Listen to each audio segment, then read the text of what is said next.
Electives. Emergencies also we do screening. We take the sample, but when we start the procedure, we get NIMHANS now. Huh? NIMHANS. Demands it's like we are following the COVID score and the red zone, that all those things. Only high. Electives are full swing or half? No. Less than half. Okay. 2.5 OTs per day electives. Okay.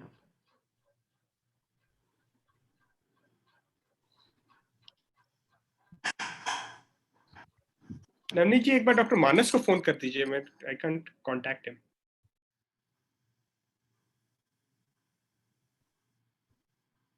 Ji sir.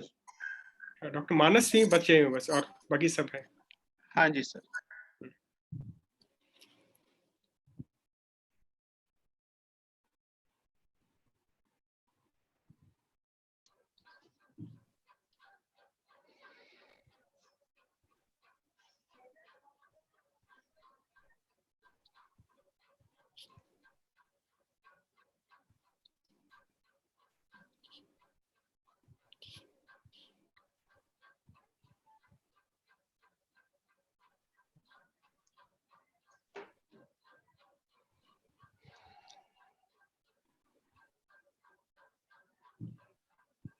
Hello. Morning, sir. Morning, Hey, sir. how are you? How are you, sir? Fine. First time I am coming for your this thing. Today I thought I will, because every day there are 2-3 webinars. No. This is NSI webinar, so this has to be. NSA webinar, then today evening there is a teaching program, tomorrow NSA EC meeting. So this goes on and on. So how are you, Nupur? Fine. Fine, sir. How are you, sir? What happened to that thesis? These people kept on asking me again and again. They don't. I forwarded your email, so I think it's settled. No. They wrote saying that I should not have written to you like that. So many things. Okay, sure. I said, since you were not responding, I had to write to Nupur. They never respond. Even if you send the report, they will never respond. No, I'll just find out. So I thought it was settled. No, don't do anything. Everything is true. Everything is true. His thesis has been accepted, and I have re-evaluated, given him more marks. Okay, thank you, sir. Okay, but you know, I made him to work around. No, that is required. Very much required. This will get published somewhere, no? Sure, sir. So it should be proper, actually. Okay. Yes. I agree. Okay. That is because no job for me. So I went through that thesis in detail. No, you made the student also go through the thesis in detail. And Rupesh is also there. Somewhere I just saw him. Rupesh, good morning, sir. Good morning. You are in the hospital, eh? Yes, sir. All working hard. Nupur, you are in the office or in the office, sir. Okay, fine. I will put lights in my room. So I think we are 72 people now, so we can start now. Is okay? Right. Okay. So I'll mute everybody, and whoever will speak will unmute themselves. Also, for everyone, there will be any questions can be written on the chat box, and we will ask at the end of the session to each of the people. So welcome to the NSI webinar. Okay, welcome to the NSI webinar. This time we are discussing cerebral revascularization, what is the past and what is the future of this surgery. And we are very, very fortunate to be joined by a stellar group of speakers. Dr. Sharath will, I'll find out I'll put the introduction and I'll share my things. So.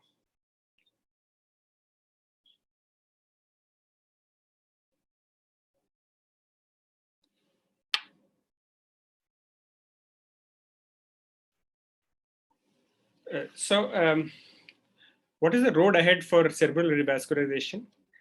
Basically, cerebral revascularization can be divided into two parts. One is acute cerebral revascularization, which is for acute ischemic stroke, and which has been taken completely over by thrombolytic therapy with IV TP or tenecteplase, or by mechanical thrombectomy. And this is out of the surgeon's bound. And what we are here talking about is chronic cerebral revascularization for chronic ischemia. And there are two parts to it. One is augmentative and one is replacement bypass. So in 1970s and early 80s, this was the most popular surgery along with the carotid endarterectomy in vascular neurosurgery. And why there is a steep decline is because we have not had any evidence from various trials, and many other speakers will cover these trials. But the simple fact is, for the large amount of atherosclerotic carotid occlusions and MC occlusions, we did not have any evidence from various trials, and medical treatment was as good as the bypass, and hence there was a steep decline. And also for the diseases which required replacement bypass, there are more and more therapy coming from the endovascular therapy, like flow diverters and other things. So that has led to the decline of the other part of replacement bypass as well. So what are the indications now, which we will read? First, we will go through how to establish chronic cerebral ischemia, which will be covered by Dr. Sharath from Apollo Bangalore. And then we will see the indications for the treatment of moya-moya disease, carotid occlusion, or other occlusive diseases, and replacement bypass. So first we will go with Dr. Sharath, who will present about how to establish chronic cerebral ischemia. And then very important lecture by Dr. Nupur about training in microvascular anastomosis, and he has some fantastic things to show it to you. And then what is the evidence and practice? Moya-moya disease will be covered by Dr. Girish. Other occlusive diseases will be covered by Dr. Rupesh from Chennai. And replacement bypass will be for aneurysms and tumors in present times will be covered by Dr. Manas. And with very short introduction, thank you very much. And I will request Dr. Sharath to start off the proceedings and share his thoughts on how to establish chronic cerebral ischemia, which is one of the most important things when we decide to do a bypass. Sharath, over to you. Yes, thank you, sir. Thank you very much for the kind introduction and invitation. Can you see the slides, sir? Yes. Okay, shall I go ahead? Yeah. Thank you, sir. So my talk is a small, brief talk regarding how to establish a chronic cerebrovascular insufficiency using different imaging techniques. So before I go into the topic proper, I just want to have some introductory terminologies which we often use in perfusion studies and in our discussion throughout. So there are 3 parameters one should remember. I don't want to get confused with so many parameters. The 3 parameters which often you see in perfusion studies are CBV, CBF, and MTT. And what does this CBV stands for? CBV is nothing but it's defined as a volume of the blood in a given amount of brain tissue. The unit to measure CBV is ml per 100 gram of brain tissue.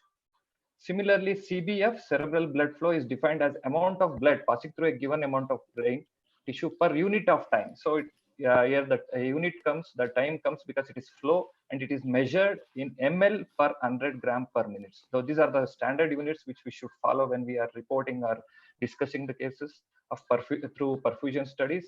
And third entity, very important entity, very relevant entity to this topic is the mean transit time. As the name itself says, it is a transit time. That is the mean of the transit time.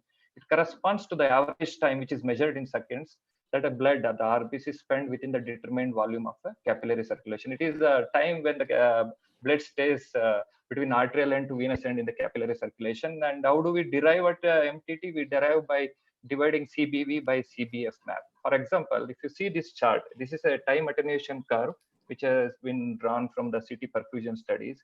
If you see this bell-shaped curve here, this is the time when the contrast start appearing and the attenuation keeps on increasing, reaches its peaks, and as the contrast washes out from the region of interest from the capillary bed, the curve goes off like this. So the area under this time attenuation curve is nothing but cerebral blood volume, and the linear coefficient of this curve is the CBF, and the ratio of CBV and CBF is the mean transit time.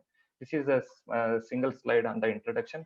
Now we'll go to the pathophysiology. So a couple of slides on that, because this is very, very important to set the stage right. And this has been described 3 decades or 4 decades before by Power et al., a beautiful article which I went through. So to simplify that, I have made a flow chart.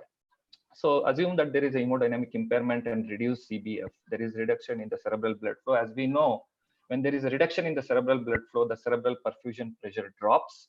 So since the autoregulation comes into the picture, the intact autoregulation, it causes reduction in the vascular resistance, which leads to autoregulatory vasodilation. So it compensates, the body compensates for the reduced cerebral flow. And as a result of that good compensation, there is no much change in CBF or oxygen extraction fraction from the neurons because it is not required, it's adequately compensated. But if you see the parameters, what happens to CBV and MTT? Since there is a capillary dilatation due to autoregulatory vasodilation, the CBV increases, even the transit time because of pulling of the blood, the mean transit time also slightly increases, but there is no significant variation in other 2 factors, that is CBF or OEF. So when assume there is no correction there, there is a further fall in the CBF. So what happens there? Now the circulation enters into the stage 2. So stage 2 is nothing but autoregulatory failure because it is already maximally compensated and no more it can compensate. But what else the neurons can do to extract more and more oxygen? It increases its oxygen extraction fraction, and the CBF stop as the CBF goes down and down. This is the entity which we have to identify in all the imaging techniques, whatever imaging techniques you use. And the terminology used for this stage 2 is misery perfusion. Why it is important to recognize misery perfusion?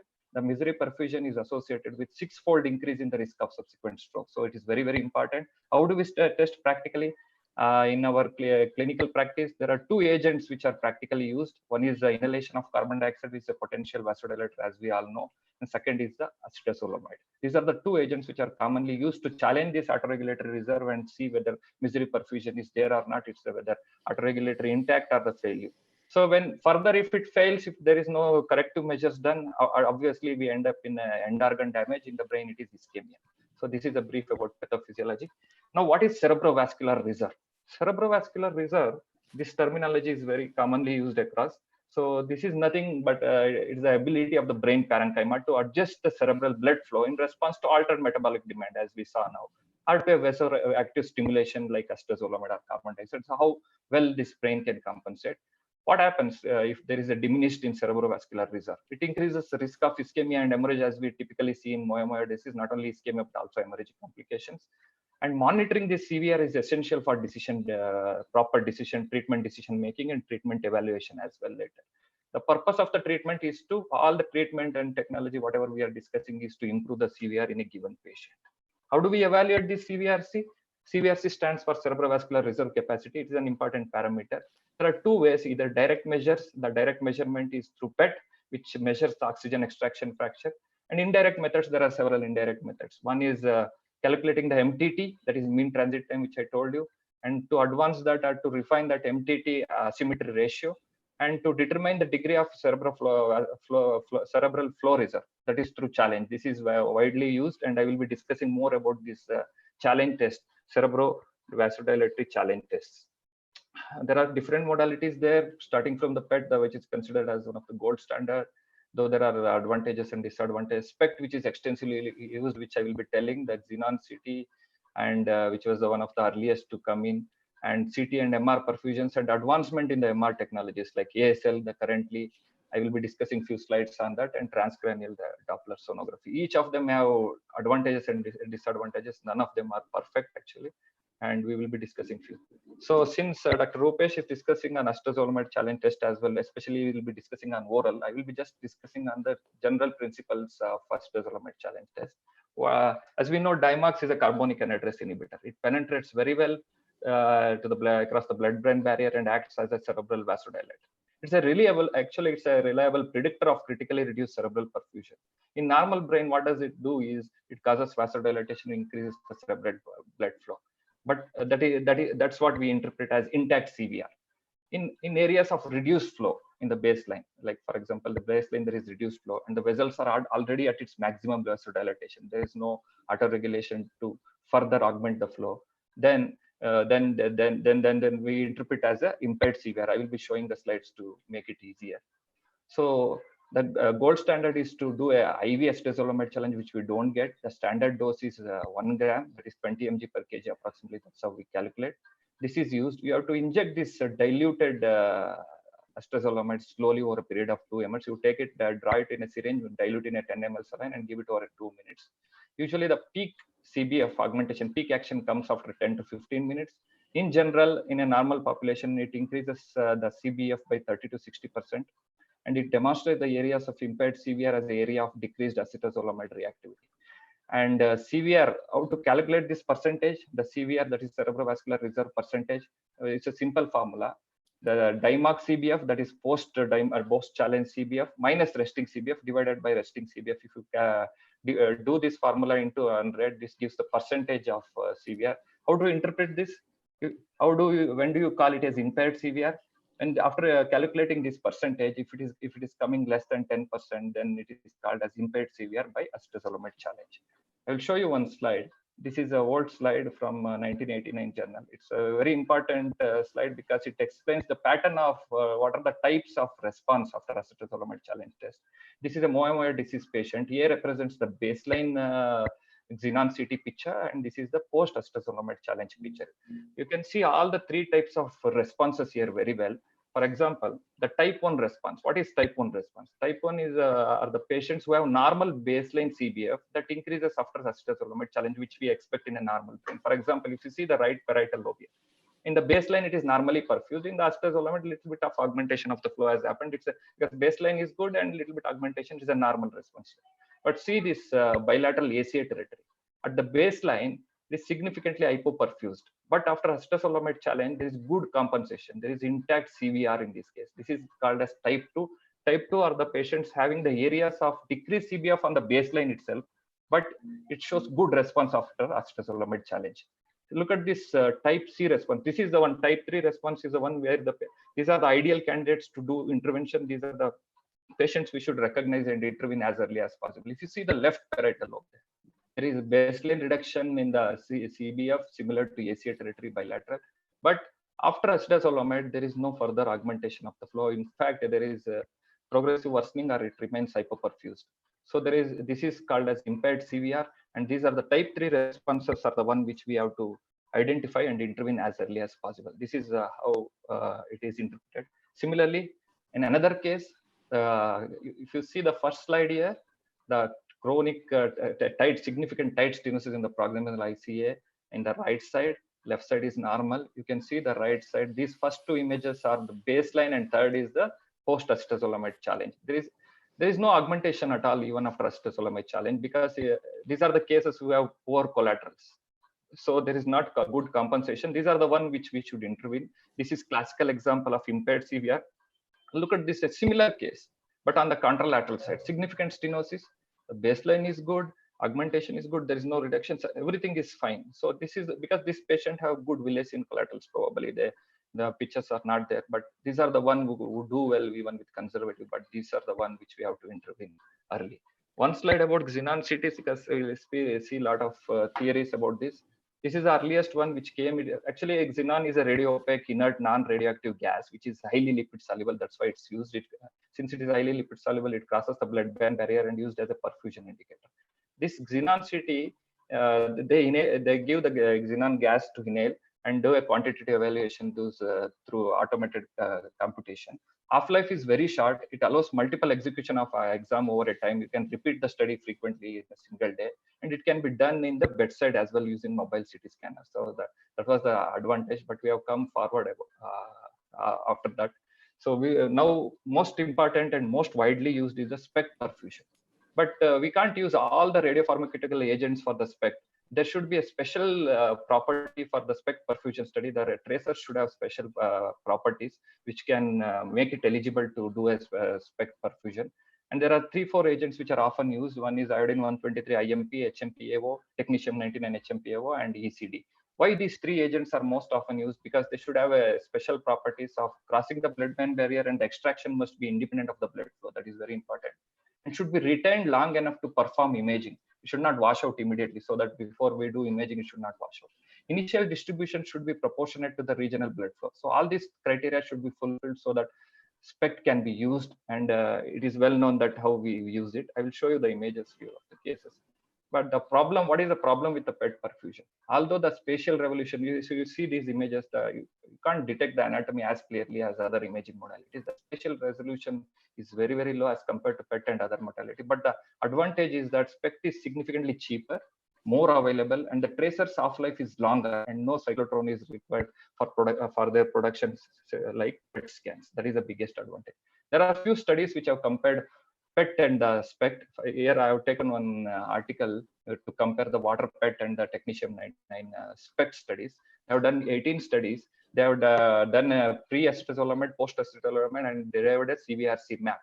Out of these 18 patients, I will show you one example. For example, this is the right side one is the PET scans, and this side is the SPECT scan. If you see this, there is a bed in now 14 patient number 14. If you see this pre and post acetazolamide, and if you do a CVRC map, extracted CVRC map, there is some defect here in the left parietal lobe here.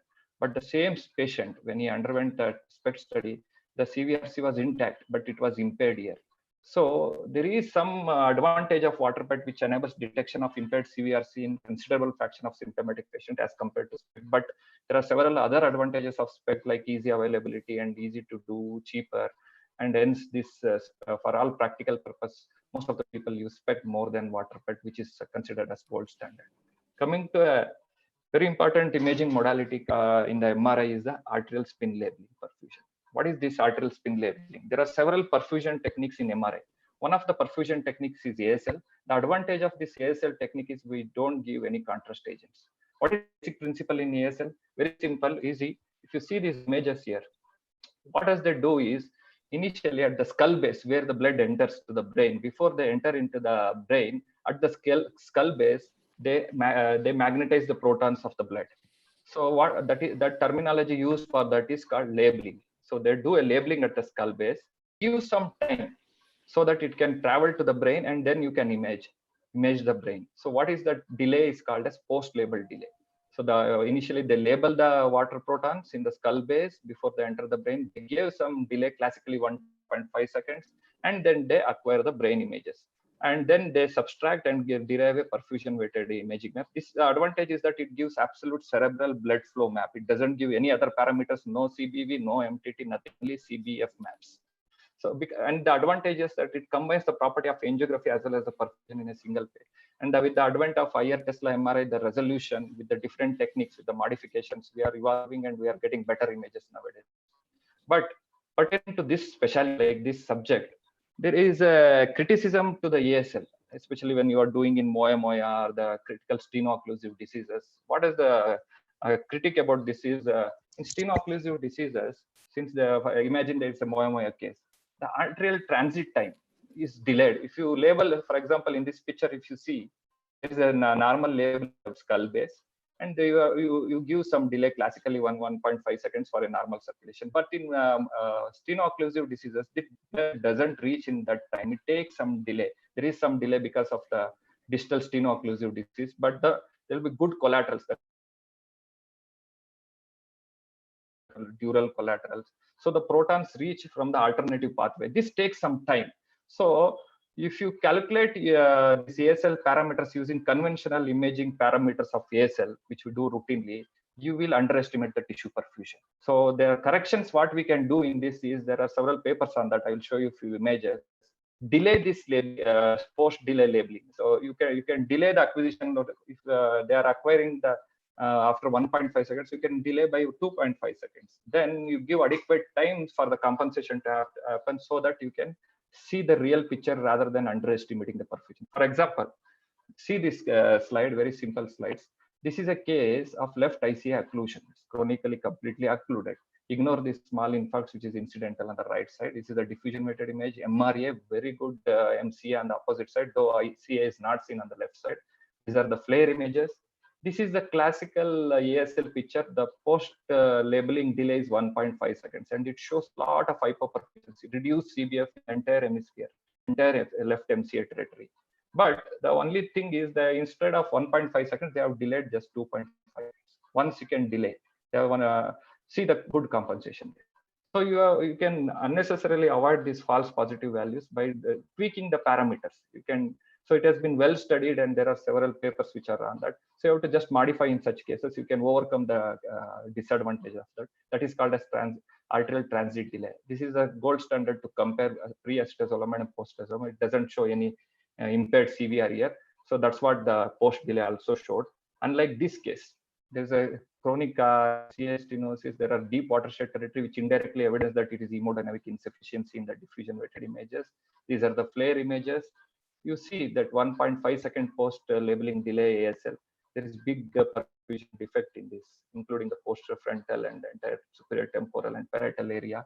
But when this is tweaked to 2.5 seconds, you saw that there is a good correction in the posterior frontal region as compared to parietal. And the gold standard was compared pre and post acetazolamide, which showed that which corroborated close to the second acquisition, that is 2.5 second delay. So similarly, we can do in CT perfusion, similar thing. For this case, for example, this is a pre-acetazolamide. You can see that this is a case of left IC occlusion. The good cerebral flow in the right side as compared to left side. There's poorly perfused CBF, and this is TTP is nothing but MTT. There's prolonged MTT in the entire MCA territory. And if you give a acetazolamide and do a post-acetazolamide challenge test, you can see that there is further worsening of that. This is a classical case of impaired cerebrovascular reserve, and these are the cases which have to intervene. Similar one example, the bilateral critical stenosis, more than 70%, but patient is asymptomatic. We don't know. It's a symmetric bilateral disease, normal CT, no symptom, plain scan is unremarkable. So this is the pre-acetazolamide CT perfusion. This is the post-acetazolamide. There is no defect in the CBF map, both bilaterally symmetrical, no CBV defect, no MTT prolongation, and post-acetazolamide good augmentation with them. So these are the patients which has to be preserved, and no need to go aggressively at them. So it helps in decision making. So to conclude, like I have taken a moyamoya disease example, the ideal pathway, how do we should evaluate and decide on the treatment decision. For example, a symptomatic moyamoya coming to you and you do a MRI, you look for typically what are the infarcts there, IV sign, is there any hemorrhagic manifestations, look for moyamoya aneurysms, all those basal collaterals, everything you will look and do a MRA, and you see that bilateral terminal IC extending to proximal MCA and IC. Then after that, generally we do DSA. So at this stage, should we directly go to the surgery, or should we do it? Ideally, it is best to undergo a functional imaging, assess the CVRC map, which will not only guide you which area to whether to observe or do follow up, or which site to intervene first. So if you do a functional imaging pre and post acetazolamide challenge, you will assess whether the CVR is impaired or intact. Then you can take a decision based on, if it is impaired, go for the surgery. If it is intact and doing well, just do a follow-up scan and follow this pathway. This is the ideal way which is recommended. And thank you for that. Thank you so much. Any questions, anything we can take? Thanks, Sharath, for this wonderful presentation. We'll take the questions at the end of the session. Yes, sir. I request you to stay here. Yes, sir. So now we'll move on to how to train for microvascular anastomosis. And we are happy to be joined by Dr. Nupur, who has a very good lab and runs a couple of courses every year. So Nupur will take over from here and tell us how we need to train for microvascular anastomosis. Nupur.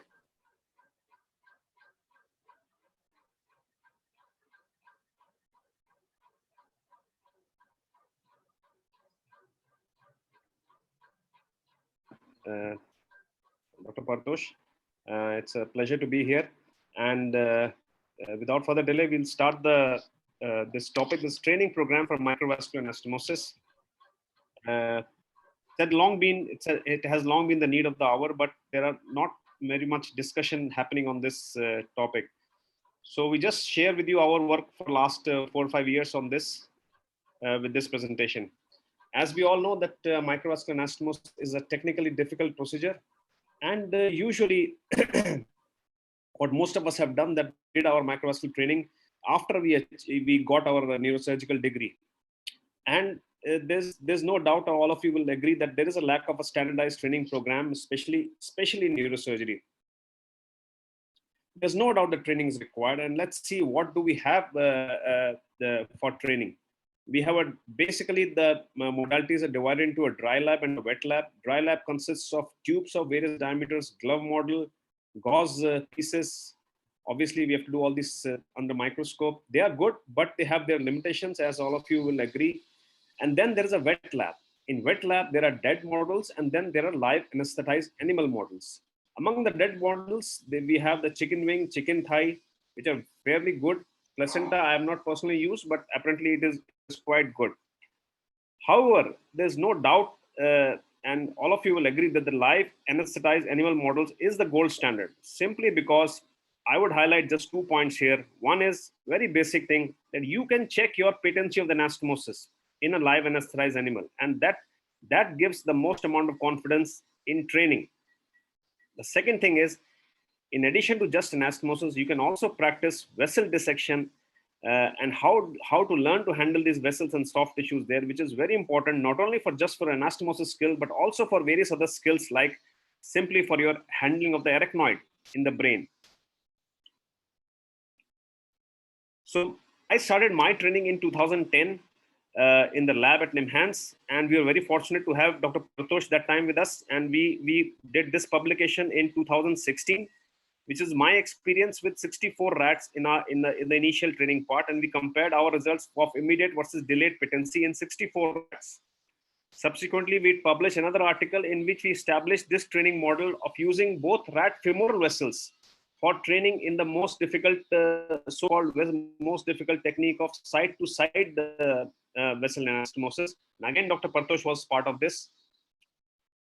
Subsequently, after doing the studies, we realized that there is no standard experimental microvascular training program in neurosurgical literature. And so we started thinking on this and how to establish a training program and how to make sure that it will succeed. So it was difficult because to give access to a lot of people in the lab was difficult. We hardly had any manpower that time. And so one of the ways we thought, and I give completely the credit of this thinking to Dr. Sampath, who was who has been our great mentor, and he thought about this. He thought, why not just train a novice on this technique, and let's see how much time he takes, how many samples he requires. So when we started working on it, and we decided that a novice is a trainee or a resident who has never worked under an operating microscope. So by definition, all MBBS graduates would be a novice, because they would have hardly any exposure to the operating microscope. So we decided that we would give this thesis to one of our MBBS entries for MCH and see how much time he takes. Honestly speaking, I was a little scared, and I thought, I'm not sure whether this guy is even going to complete his thesis. But let's share the results with you. So these were the goals of the study. The goal was to propose a comprehensive standardized training program in microvascular surgery and train a novice using this program. So the student, first of all, the animal research facility at NIMHANS has got very stringent norms, and as in any other animal research facilities. So the student had to first undergo a 1-month certificate course in care, breeding, and management of laboratory animals. He had to be in the animal house daily from morning 9 to afternoon 4 o'clock and do this, and also undergo an exam and get a certificate at the end of it. After that, his work started, in which he used Sprague Dawley rats, which are 3 to 4 months old. We chose femoral vessels, which is a standard microvascular training subject, because all these vessels, the femoral artery and vein are of the caliber of 1 millimeter. The vein is slightly bigger. The suture material used was Ethylon 10-0. Just for those of you who don't know, that Ethylon 10-0 is thinner than your own hair. We got the Institutional Animal Ethics Committee approval for 65 rats in this study. We divided this study into 4 stages. It was like an exam, and if you cross one stage, you go to the next stage. Then if you cross the second stage, you go to the third stage, and every stage had passing criteria. For example, stage 1 was the student trained on silicone tube vessels of 1 millimeter diameter and cut them and did an end-to-end anastomosis. The passing criteria used in this stage was 8 sutures within 20 minutes. So he got a hang of basic neurosurgical skills, hand-eye coordination, working under the microscope. So till he was able to put 8 sutures within 20 minutes, he had to stay in this stage. The second stage, he went on of course, he was initiated. He was part of, he assisted us in some of the workshop at NIMHANS, and there he listened to all the lectures. And then after that, he was ready for the second stage, and that was rat femoral end-to-end anastomosis. And the passing criteria of this stage was he had to achieve an immediate patency of at least 80%. The goal of this stage was to make him the skills, provide him the skills of artery handling, preparation of vessels, adventitial preparation, the classical triangulation technique, and how to avoid suturing the back wall. The third stage, and is the most important stage, was to train him with the most common anastomosis that all neurosurgeons would do, is end-to-side anastomosis. So we focused on this stage and divided into a 3A and a 3B. 3A stage was rat femoral vein to artery, in which again he had to achieve an immediate patency rate of 80%. To put in simple words, he had to continue doing the anastomosis till he achieved a patency of 80%. For example, if in 10 rats, 8 should be patent, then only he is allowed to go to the next stage. The additional quality which he gained from this was vein handling, doing an arteriotomy, the difficult apex and heel suturing. The next stage was 3B, in which we reversed the rules and he did a artery to vein anastomosis instead of vein to artery anastomosis. And the additional the skill that would be acquired in this would be that he would start doing fish mouthing of the artery, and also how to match the size mismatch, how to manage that. Again, the passing criteria was 80% patency. The last stage was he had to go to the side-to-side anastomosis, and again the passing criteria was same. But in this stage, he would learn the difficult art of doing back wall suturing without doing the front wall by interrupted sutures, inverted interrupted sutures. So these were the parameters, all the basic parameters that we would record in any other surgery were the parameters. At each stage, he recorded as an essay or just comments, common difficulties that he encountered, and he came back to us with difficulties, and we discussed and found out solutions. So coming to the results, the tube part, it took him daily practice of 1 hour, 15 hours to pass this criteria.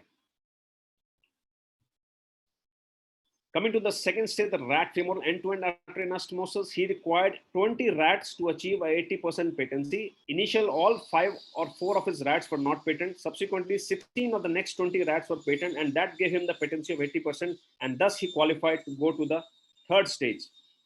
That was the most critical end-to-side anastomosis.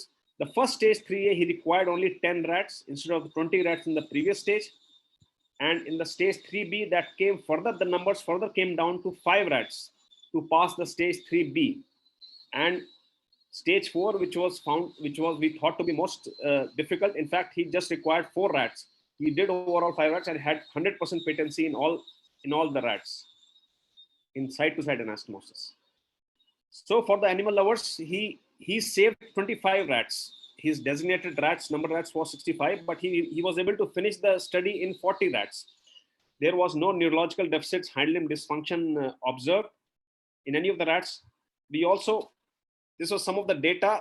Obviously, he took a little more time, and I would strongly suggest those people who start, just do not think about time, especially in the beginning, because as you see this slide, we compared his initial first 10 cases to the last 10 cases, and automatically, if you can see here, the time came down, clamp duration, suturing duration time came down, and most importantly, his patency percentage went up. So if you forget, don't worry about the timing in between. Automatically, the timing will come down as you keep doing practice, and your most important thing is to improve your patency rates. Even now, some of us, for some very critical sutures, may take 4 or 5 minutes, and that is quite acceptable. Again, the same pattern we saw in all the stages, whether it was a stage 3 with end-to-side anastomosis.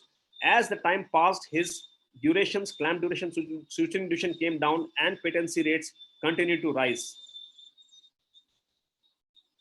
The most important thing, according to me, currently is delayed patency rate, and these were his delayed patency rate around 40 to 60%, which is fairly good. These are some other parameters, and we compared the vein to artery model to the artery to vein model, and we found out that the femoral artery to vein model is the model which very closely mimics the STMC bypass model, and this we would suggest for people who want to train for STMC bypass model. We can discuss that later. So need of good mentorship. is very important. These are the various points at which the student required the intervention of the mentor. He came back and he went again, and it was supervised. For example, how to avoid a back wall stitch, the student was advised to check lumen patency after each stitch and immediately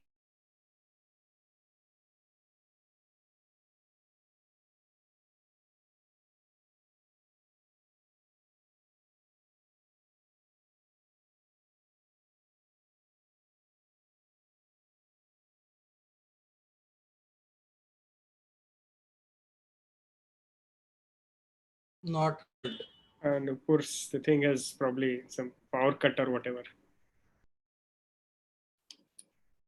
Nupur?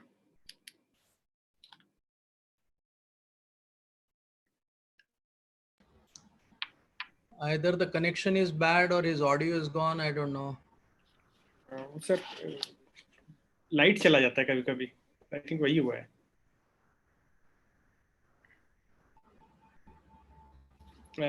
Shall we move on to next presentation, sir? And he can present it next one.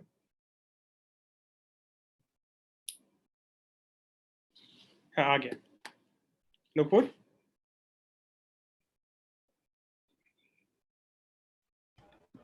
Are you there, Nupur? yeah, I'm there. फिर से start कर दे, वो चला गया था. Yeah. Okay.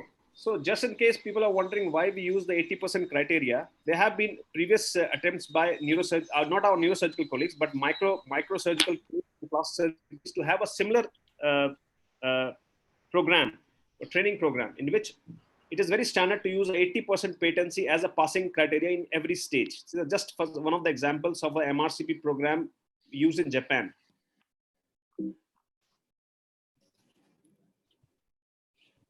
So here we come to the conclusion. We have described first of its kind staged experimental microneurovascular surgery training program. The baseline parameters have been established. A novice requires 15 hours of practice on silicone tube and 40 rats to achieve the passing criteria. Overall, he has spent 140 hours under the operating microscope to achieve this level. The impact of training, number of animals required decreased as the complexity of the stage increased. That is the impact of the training. The clamp duration, suturing duration significantly decreased in the second half of each stage. Immediate patency rates increased in the second half of each stage. That reflects the impact of training. And because end-to-side anastomosis is very important to us, he compared two models of artery to vein and vein to artery. And we found that the artery to vein model was very closely mimicking the STMCA anastomosis, which we use in humans. So the stage has been set for further validation of this training curriculum. It needs to be taken by multiple trainees at multiple centers, of course, under well-trained mentors. This work can be considered as a baseline for anastomosis training program for students in neurosurgery. Thank you very much for your attention. Thank you, Nupur. It is really wonderful to see this thing happening at NIMANS, and may more and more people get trained. There are many questions for you, but we'll take it at the end of the webinar.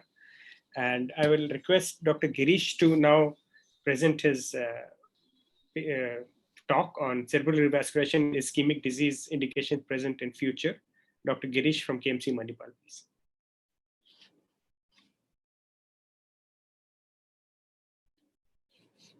Thanks, Paritosh.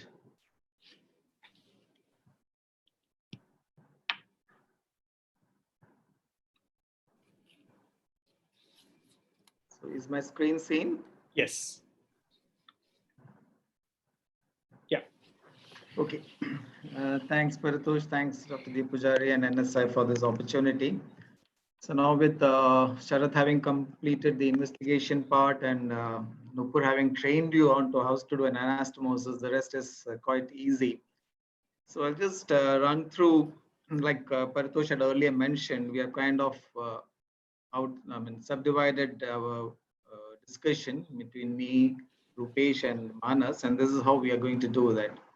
So just a brief introduction, the culprit can be either in the heart, it can be in the neck, the carotid or the vertebral vessels which carry blood to the brain, or it could be something in the brain itself.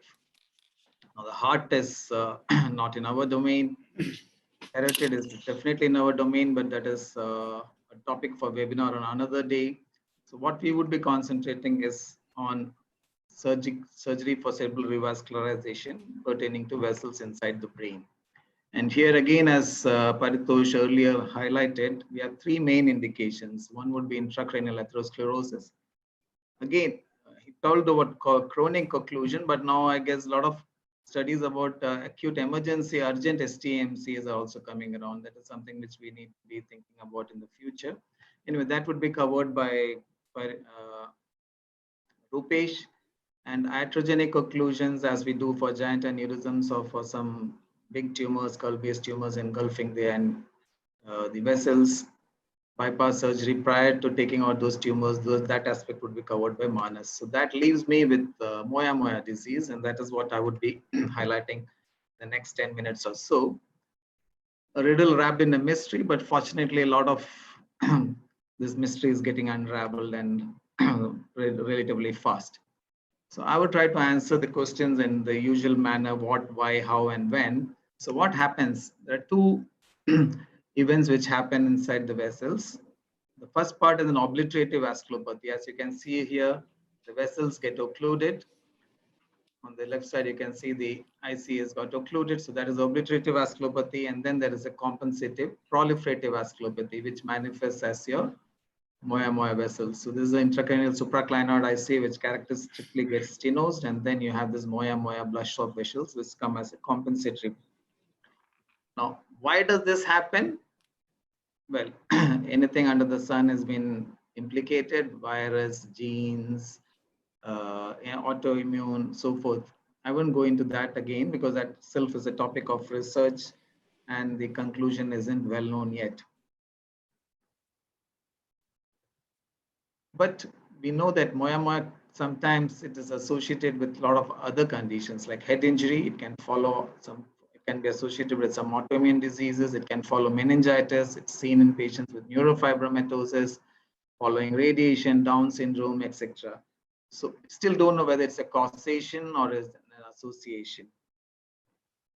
And that is in fact a different entity altogether, and some people prefer to call it as Moya syndrome, or even the terminology quasi Moya disease is used for such Moyas which have an association or probably a implicating pathology.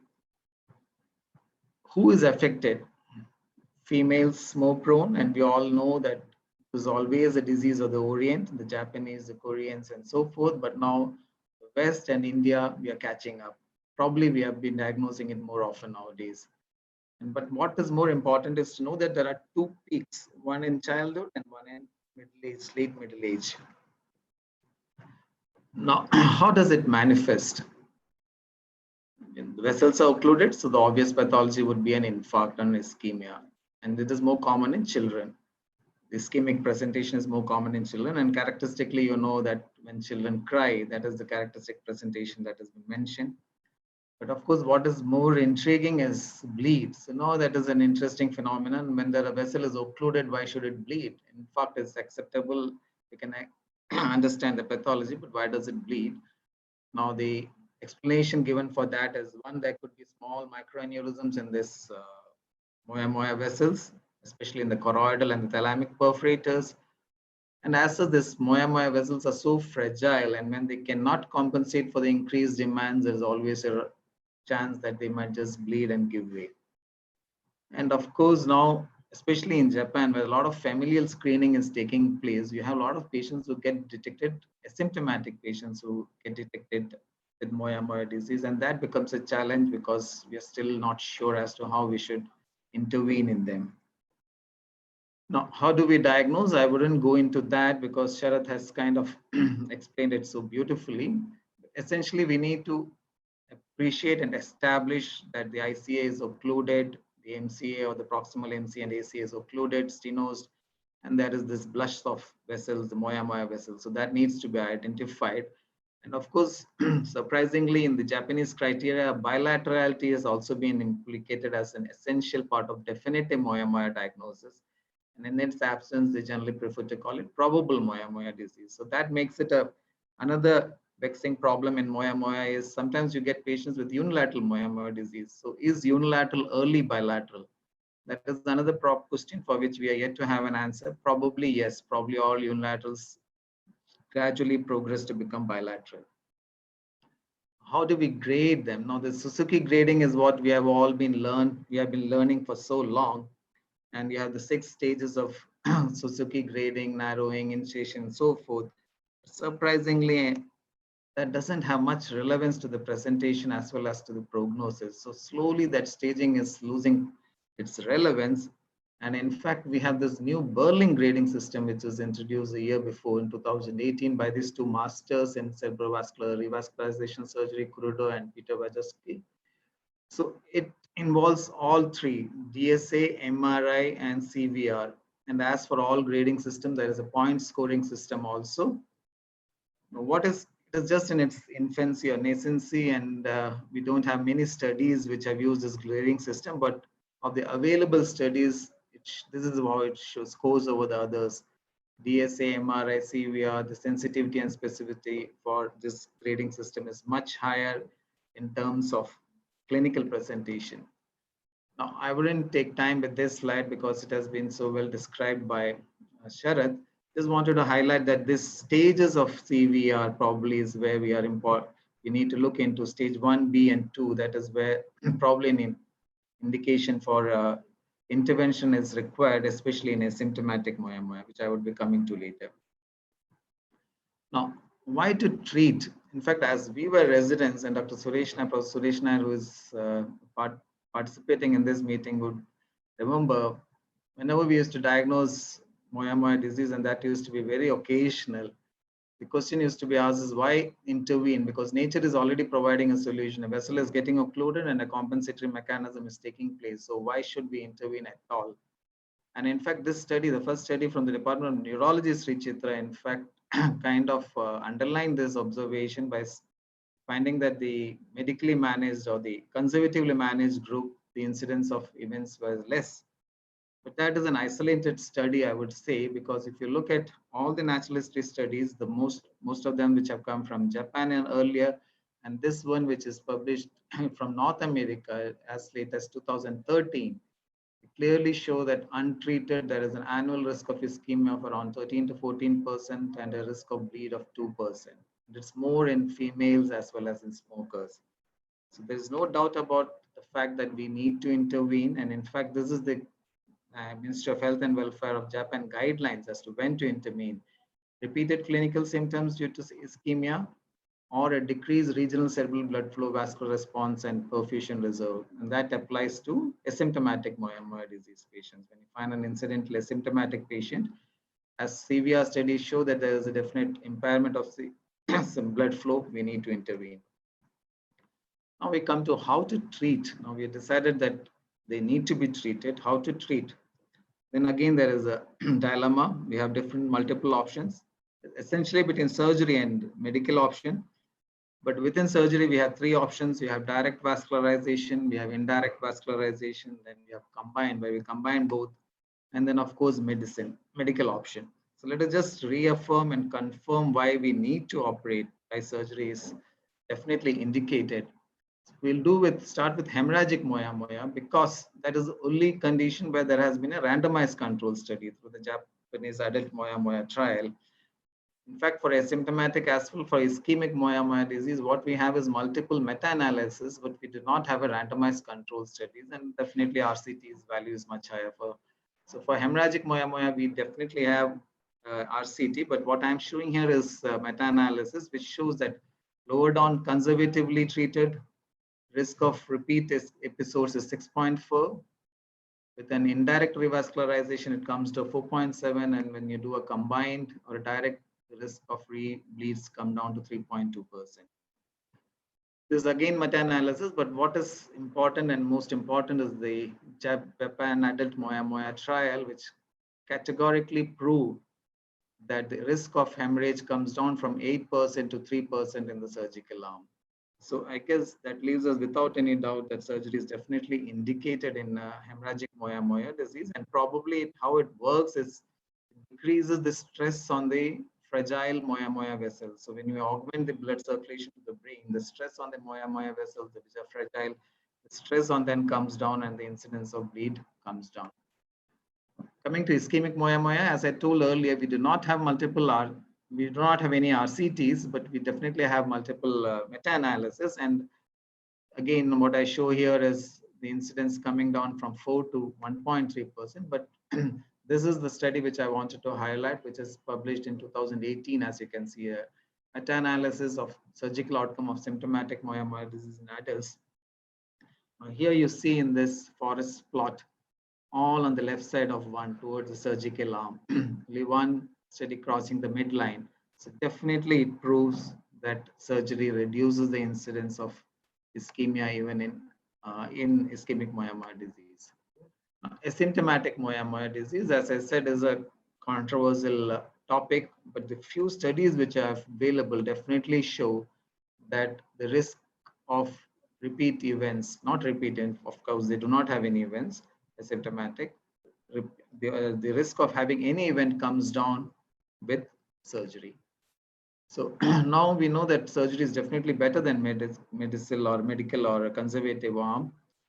Which surgery need to adopt? Direct surgery is the STMCA, which was highlighted by Nupur earlier. And here again, we have lot of new articles coming again. Again, this is an important article published in the Stroke Journal in 2018, which shows what happens following different forms of anastomosis. What I'm showing here is the direct STMC anastomosis. This is before and this is after, and you can see a graph flow of more than 50 ml per minute. On the right side is what happens following indirect anastomosis. There is no anastomosis here, and the synangiosis, you can see the perfusion is okay, but the value is less than 50 ml. And this is what happens in a pre and post-op angiogram following. This is the top one is following direct, and the lower down is following a combined, that is a direct as well as an indirect anastomosis. So in combined, what we do is we do both an STMC anastomosis and you combine with one of the indirect techniques, that is the synangiosis, and most commonly the EDAMS or the IDAS, then cephaloneuroarterio or the arteriomyosynangiosis is done. So, and this is again the meta-analysis which I was discussing earlier, 2018 published, which the three comparisons are for between direct surgery and indirect surgery. Three comparisons: one is for number of events, second is for post-operative complications, and this forest plot is for the angiographic improvement. And all of them definitely prove statistically that direct or combined surgery is superior to indirect surgery. So now that we know that surgery helps, and now we know that direct surgery is better than indirect surgery, and combined direct plus indirect probably has an edge. But what we need to know is that this combined is not exactly 1 + 1 is 2. The indirect one, as you know, works better in pediatric rather than adults, but for some reason the angiogenic factor or something is more in children. So it is not that indirect definitely works for all patients, not for adults definitely. For more than, in addition to the synangiosis, we need some other inherent patient factors. Surprisingly, for some reason, indirect synangiosis doesn't work well for adults with intracranial atherosclerosis, which Rupesh would be discussing, where we need to depend on an direct anastomosis for better results. So for some tips, so go big. Usually, sometimes we just do one anastomosis, one branch of the frontal branch of the superficial temple, but ideal to do both the frontal as well as the parietal. More importantly is to, especially if you're planning a synangiosis, is to better to have a larger flap so that larger area of the brain is synangiosed with the temporalis flap. Arteriotomy technique, I thought Nupur would be covering on that probably because of time constraints. So one thing which Nupur has always been highlighting in all his talks is, instead of just putting a linear incision on the recipient artery, it is always better to pick it up with a stitch and make a small incision so you have an oval opening on the recipient vessel. Suturing becomes much easier with that, especially if you use methylene blue to stain the edges of the arteriotomy wound. this is something which we need to be careful, because we might revascularize, but we might leave the patient with a facial deficit. And this is the Shatter's point, which is an ideal point to make the burr hole for craniotomy 6 centimeters above the external auditory meatus. This is what is described in literature, but my suggestion would be to still go higher, because this quite often I find this is always better to go above the superficial temporal line, superior temporal line, so that you get a wider or bigger craniotomy. This comes much below that. So because the muscle flap comes in the way, eventual craniotomy quite often falls very short of a large required craniotomy. This is one useful technique which we need to do, because quite often once we do a synangiosis and we use a lot of muscle to overlay onto the brain, we are left with little less muscle over the bone. That gives a temporal hollowing in the postoperative period. So one good idea is to vertically split the temporalis. One half goes onto the brain over for the synangiosis part, and the other half comes over the bone, so that the cosmetic final result is better. And of course, you need to, depending on the pre-op imaging and the CBR studies, and if there are areas of ischemia and the AC and the PCA, better to include those territories. But I must confess, I have not done many of these two. This is what literature says, but I must confess, I haven't done much on this.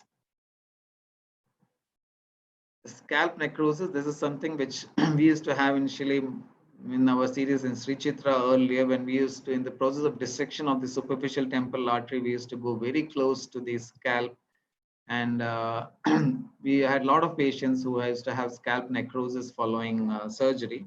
The technique is to avoid galeal injury and suture it if it happens.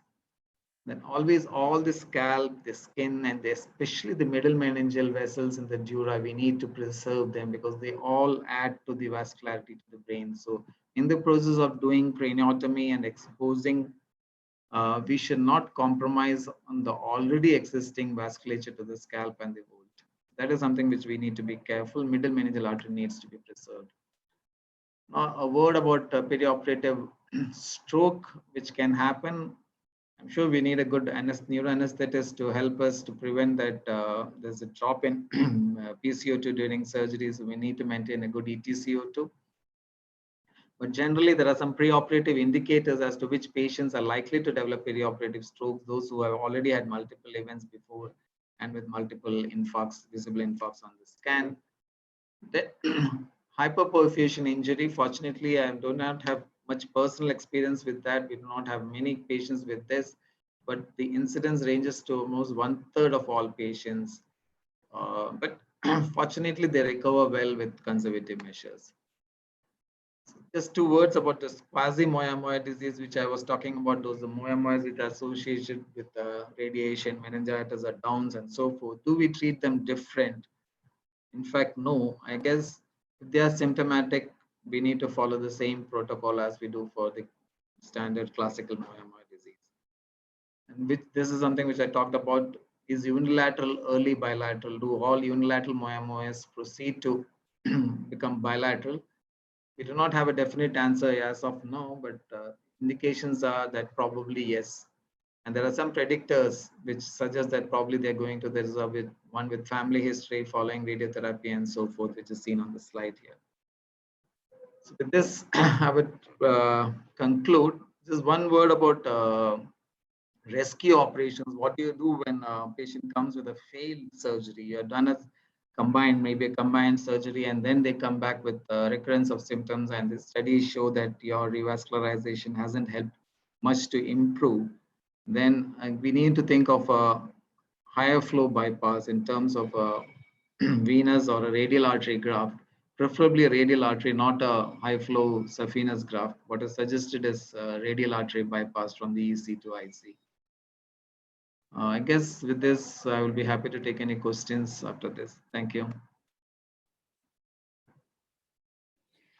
Thank you, Dr. Girish, for this extensive presentation and very well evidence-based management of moyamoya disease. And now we'll move on to other indications of revascularization. And Rupesh will first present the indications for the ischemic disease of occlusive disease, not including moyamoya. And then Dr. Manas will present the indications for bypass in for replacement bypass as in aneurysms and tumors as well. So Rupesh, I can just start with you.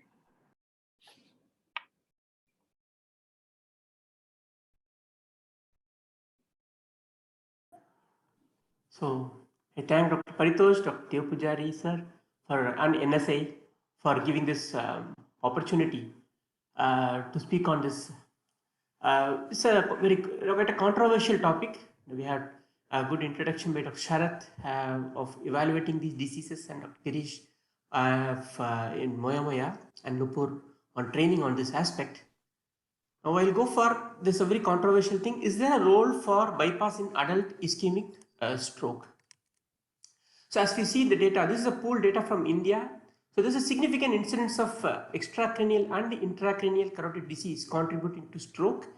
And the bad aspect of that is that in spite of the best medical therapy, what does it mean by best medical therapy? Is that dual antiplatelets and statins combined together, the patients continue to develop stroke. And so that is a sad point of that. So that means that we are left with nothing in this group of patients. We have robust evidence for managing carotid stenosis, their endarterectomy, carotid artery stenting, and there are class 1 evidence. So there is no doubt about that. All the problem comes only if you find a complete IC occlusion and you're left with a void there. And so which are those patients who are going to be symptomatic, and how do we identify them, and when do we intervene?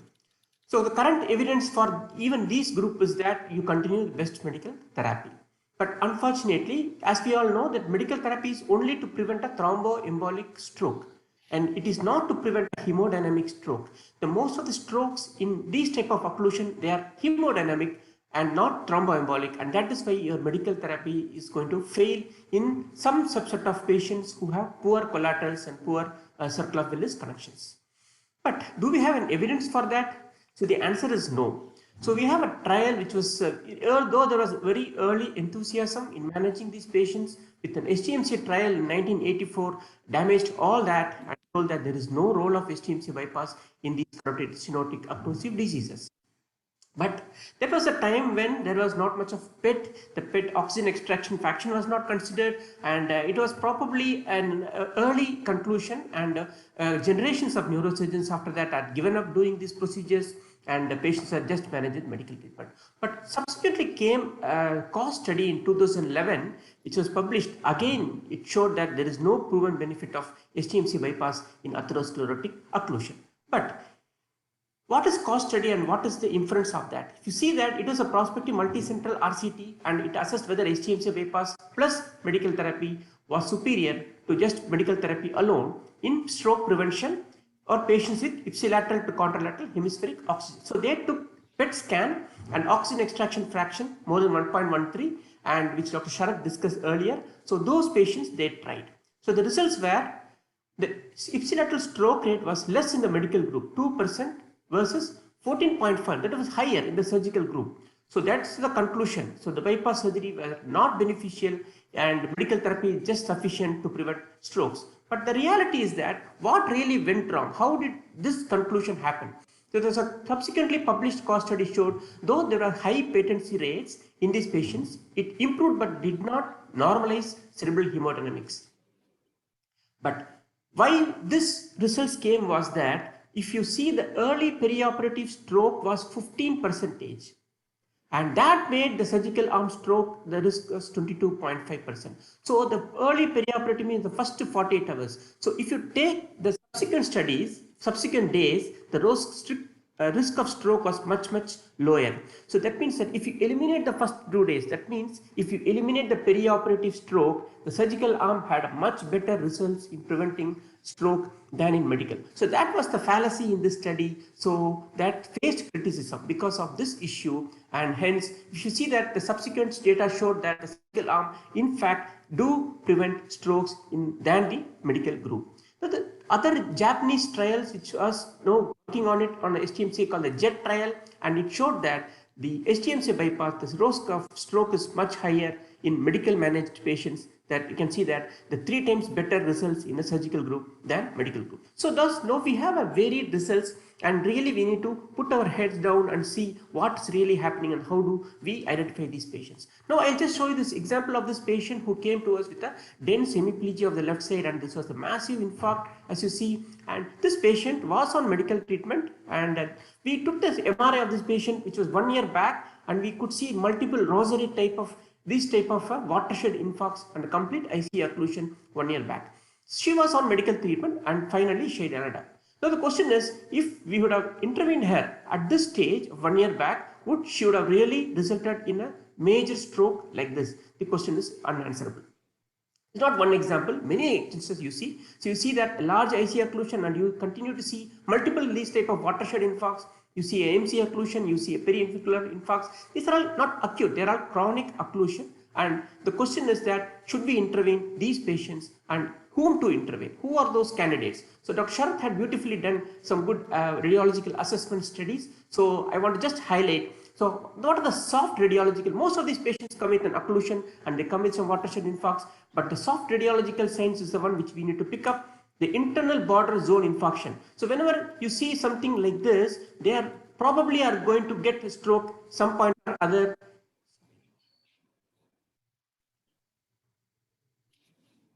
So these are the patients who are going to get a stroke in the near future. So these are the 3 criteria which you show. A patient with increased cerebral blood volume, normal or decreased cerebral blood flow, and a prolonged MTT in the affected areas, they are the ones who are going to probably get a stroke in the near future, and they are at high risk, whom we need to intervene. So these are the terms which are already very much highlighted by Dr. Sharath, so I don't want to go into the things. So these are other soft radiological signs, typical rosary-like pattern in diffusion weighted images, and so they are, whenever you see such patients, please put more detail and evaluate them.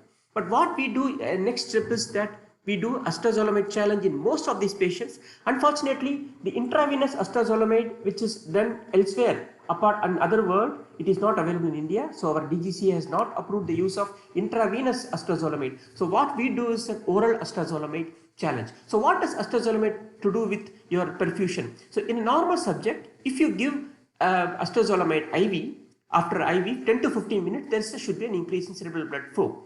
But because we don't have an IV, what we do is we split these drugs and we give at every 15-minute intervals. If you give continuous, at a stretch, some patients develop paresthesias and numbness. So we divided these doses in 3 divided doses at 15-minute interval and give them. And after 1 hour later, we do the spec. So we have a pre-study, we have a post, and we compare. And those patients with the type 3 response, that means the paradoxical decrease. Ideally, there should be increase in the perfusion after Diamox. Those patients who show decrease, it's called a type 3 response. Those patients are the ones who may benefit from a revascularization procedure. So this is the type 1 and 3. So this is the area which already Dr. Sharath has shown. So if you get a paradoxical response because of the shunting beyond the stenosis, already they are in a vasodilated stage, so they can no more vasodilate. In fact, because of the reverse shunting, they develop vasoconstriction. It means the blood flow becomes less. So those patients call the type 3 response, and we do this evaluate and decide whether these patients. So I'm just going to take you through some examples of these patients as I showed this image, right? M1 occlusion, some infarcts. So this was the pre-acetazolamide brain SPECT and this was the post-acetazolamide. There's not much change. So this patient was continued to put on medical management. Vis-a-vis this patient with the right ICA complete occlusion. As you see here, there's a little bit of reduced penumbra. He already has some watershed infarcts on the right side, and we did a SPECT studies with the pre and post acetazolamide, and this was the impression. So post acetazolamide, as you see, there was a decreased perfusion in the right parietal region. That means that these are the patients who are going to get future stroke, and so this patient we did an HTMC bypass and we did the study after 6 months and it sort of normalized. So this is how we use the SPECT CT with the Diamox challenge, really helps in decision making. This is again a young male, we can present it with ophthalmologist amaurosis fugax, heavy paresis, TAAs, and we can see that there's a significant cross capillary filling delay on the left side, though there was some good cross circulation. But if you see there's a capillary delay and the MRI brain was looking though normal, we did again a SPECT study and which shows that post acetazolamide there was a decrease in the cerebral blood flow. There's a type 3 response, and this patient developed we did a STMC bypass, and this is a 1 year post STMC. We can see that the normalization of these pattern, and they are young patients and they are unforgiving. If they develop a stroke, then it's that nothing to be worried about, because already you have taken care. So this is again a patient whom also had a large ICA aneurysm. I did 100 3 years back, and she was doing well, and she was in 34 years. And but of late of 1 year, she started developing a clumsiness of the right hand with a severe headache, and we did evaluate her, and we can see that though she passed balloon test occlusion, we can see under subsequent studies which showed that though there was some good cross circulation, but you can see how the MRI brain was showing the difference between the right and left. So though she is 34, she already started showing atrophic changes in the brain. That something is not really good. So we did acetazolamide challenge test in this patient, and we can see that. So this was the inference. You can see there was a reduced cerebral vascular reserve in the bilateral artery. So the type 3 response, and this patient, we did an STMC bypass at this stage, and we can see that improved her status, and this is the post STMC bypass, and we can see that the normalization of the perfusion. She's in she's in 3rd decade. So that means we should not deny treatment, because there is a significant risk of cognitive decline in these patients, not just a hemiparesis or weakness which we are thinking about. Again, we can see that there's a example. This is recently was a 72-year-old female. She had multiple comorbidities, in fact, but then she was in UK. She flew down because of fluttering hemiparesis, and family was not really comfortably managing her, as you see in UK. So that she was put in some asylum, and they were not taken care of well because of this hemiparesis. And we can see that there was not much cross circulation, though there was a cross circulation, it was not adequate. And we did MR perfusion. Now of late we are not doing SPECT CTs. We started doing MR because it was available in-house, and we do the same Diamox response in MR perfusion, ASL, pre and post. And this was the studies which we did pre-Diamox and post-Diamox, which showed a significant type 3 response. And this patient, after the 3 months post-STMC bypass, and she quite surprisingly, she had her hemiparesis recovered well, and as you see here in this video, she could get back to her almost normal activities. As you see here, the left side weakness, she came with the left side weakness, but the left side weakness improved, and her quality of life improved, and she was able to take care of her activities of daily living. So that was what we need. Though she was in 72s, but the family was quite persistent, and she motivated as well, and she got this result. There are definite indications for an emergency STMC bypass in some patients. This patient, as you see, he had multiple occlusions, almost a near total occlusion on the left IC. He was working, he had fainted, collapsed, and then he was airlifted from Middle East, and we can see that when he came with the hemiparesis, the entire right hemisphere was significantly hypoperfused, and we have resorted to an emergency STMC bypass, and we can see that the immediate improvement in the perfusion post STMC bypass, and he could get back to his normalcy, and he was in his 45 years. And we can see these are definite indications when there's a significant, when there's a fluctuating hemiparesis, and they can develop before developing an imminent stroke, we can prevent their stroke. This is again a patient, as you see, the watershed infarct, the complete occlusion of the right ICA, and we can see. So this is the arterial spin labeling index. So as Dr. Sharath was telling, we should do at 2.5 seconds, so that we really know how much is the deficit rather than doing it at the early. And we can see that there's a significant penumbra, vascular penumbra, and this patient, again, we have to resort for an emergency STMC bypass, and we can see that immediately the scan which we did, and shows a very good improvement in the perfusion. So, and this patient quite recovered well from his initial weakness, and he was back to his normal. And this is a very interesting patient, the 58-year-old, the progressive right hemiplegic aphasia. Over 5 days, she rapidly worsened, and she had a large infarct like this. Her right ICA was occluded, her left ICA was occluded, and in fact her left vertebral artery was also occluded, and the only vessel was a right vertebral artery which was supporting the entire circulation, and there was a relative paucity of circulation in the left side. And so we did an emergency STMC bypass, and at the end of 3 months, actually she started improving well, and even her aphasia has also improved. So there are some subset of patients like this who will definitely benefit. So I can take you with different examples of these patients with of an acute MCMC. This patient was in the ICU, and our neurologist pushed to us because whenever the BP came down below 160, he developed weakness, and so we resorted to almost an emergency bypass, and we could rescue him at the visits. We just think only about weakness, but there is we actually ignore the cognitive aspect of it, and there are many papers on now that it is not, as I showed you, there's a significant atrophy of one side of the brain following a Huntington ligation. So the cognition is something which we need to really work on it, and there are many papers on improvement of cognition after doing cerebral revascularization following a good successful bypass procedures. So of my experience, we can see that there's almost 50% are atherosclerotic strokes, and almost 8 of them are as an emergency bypass, and we should take care of that. There are definitely some subset of patients who benefit from a bypass, and some definitely as an emergency situation to bail them out from developing a major imminent stroke. So to conclude, we do not have proper guidelines for doing this technique, and it's very, very difficult to convince a neurophysician because we don't have evidence. But on a case-to-case basis, we need to tailor them, and there are definite indications. If we work them up well, especially with an acetazolamide challenge test, if you don't have SPECT, we can do the same thing with an MR perfusion or a CT perfusion. We can do pre and post and identify those risky patients who will definitely benefit from prevention of stroke. Thank you for your attention. Thanks, Rupesh, for this wonderful presentation for this very controversial topic. And now the final presentation is by Dr. Manas, who will present about the indications in aneurysms and tumors of the bypass. So, Dr. Manas, yes.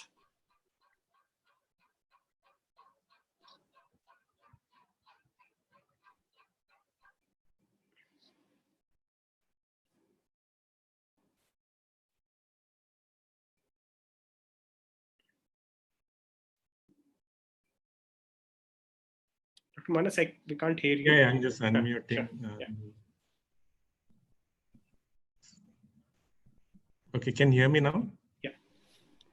Okay.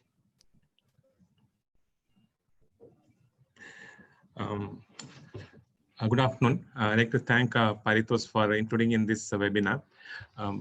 He had given me the topic for high flow bypass for aneurysms and tumors, but I'll be cut short to aneurysms because it will be too big topic. I thought if I include skull-based tumors also, but high flow bypass has been a dying art, as Parithos published, and so is it bypass? If you look at articles published, whether it's a dying art, which 1 year ago Parithos had published, and whether we need to do high flow bypass or forget about it, whether it's the right terminology. Why bypass has been a dying terminology? Because we do not understand. We have to change the terminology to surgical flow alteration rather than use bypass. It should be attractive like flow diversion, endovascular flow diversion. So like surgical flow alteration, that probably will take up or infuse interest among residents that it is a good mode of treatment. Now this was the article published by Parithos, whether it's a dying art. That was in 2018. Because of that, we had we have multiple articles by talking that whether there is a role of bypass in aneurysms in the era of flow diversion, because people, as a resident, people learn that flow diversion is better than bypass. So any case comes, they send for flow diversion. And this was an article on flow diversion, that flow diversion is better in large aneurysms than bypass surgery. This is published in this year, March. Now, what is correct? Whether endovascular flow diversion is appropriate for a particular aneurysm, or surgical flow alteration or bypass is appropriate. Now, if you look at this patient who we had operated recently, this patient came with a large aneurysm. So the first thing of the ICA bifurcation with both the M1 and A1 coming out of the fundus. The first thing we did was we sent to the endovascular surgeon, the radiologist, intervention radiologist. He said he cannot do, because there is because the length of flow diverter from the ICA to MCA, he doesn't have the enough length of flow diverter, and so it is difficult to do a flow diversion in this case. He can put a flow diverter probably from the ICA to the ACA, but then that would not be enough. But then it was an unruptured one. There was no thrombus, and so that was good for endovascular, but he said it cannot be done. So what can be done for this case? And for surgery point of view, also one need to do multiple bypass to salvage the patient. Now, if you look at literature comparing the treatment of surgical treatment versus endovascular treatment, then obviously endovascular treatment wins over the morbidity mortality. But then I took a literature which was published in the intervention radiology. They compared the reconstructive versus deconstructive techniques, like doing a flow diversion versus a apparent vessel occlusion endovascularly. Now in that, they compared the ruptured and the unruptured. If you look at here, whenever they used reconstructed like flow diversion, the occlusion rate was 71% in the unruptured and 72% in the ruptured group. The recanalization rate, and this came in intervention journal, not in surgical journal, is almost 40% as compared to 47% in the ruptured group. And the retreatment rate is almost 32% compared to 48% in the ruptured group. And the chances of early rupture is 5% in the unruptured and 8% in the ruptured group. And the complication rate is almost 7 to 10%. Now, whereas the treatment of surgical treatment also has a similar complication, though the complication rate of the death was a little higher, almost 5 to 15%, but the occlusion rate was almost 98% in the surgery, and good outcome was from 70 to 80%. Now, what do you do for the case which I showed, which the surgery for patients which are unclippable, untrappable, or uncoilable, where flow diversion cannot be used? Now, the result, this paper, when they treated for these patients with flow alteration, they also had a result of complication rate of 18%, but then the treatment of good outcome was in 75%, which is probably not bad or equivalent to flow diversion. Now, this paper came in, again, an intervention journal where they said what is the evidence of each modality of treatment for ruptured aneurysms.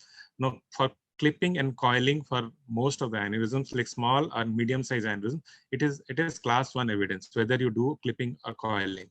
But then when it comes to large and giant aneurysms where one does flow diversion or coiling with assisted stent with stent-assisted coiling, or parent flow alterations like parent vessel occlusion with a bypass or without bypass, the evidence is all of them are 4, whether we do endovascularly or surgically.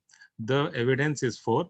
And in addition, whenever you do endovascular, most of them need antiplatelet therapy. And all of us know that 40% of them have clopidogrel resistance in our Indian population. So we have to use the 3rd generation antiplatelets, which are more expensive. Now, what do you do for this case, which I had shown? So we thought that the best way to treat is doing a combination of endovascular treatment as well as a surgical treatment. Do a bypass and do an endovascular treatment combination. So we had 2 options to do an EC to M2 bypass, followed by a flow diverter from the ICA to the ACA. The second option, or the A1, the second option was yes. Sorry, your slides are coming in the slide share mode. Can you make it larger, bigger? Is it possible? Bigger. Can you see? So because the next slide is also coming. Okay. Huh? Slideshow. Just press the slideshow button.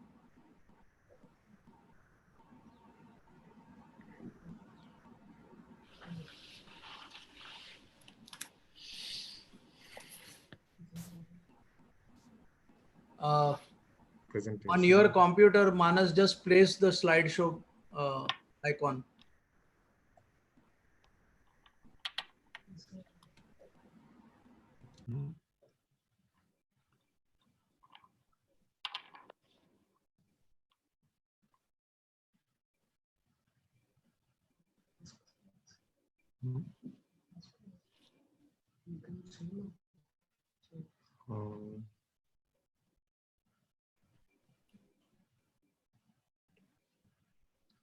Is it okay now? Yeah, better. Yeah. Okay. So we had two options to do a bypass with ICA occlusion or do put a stent from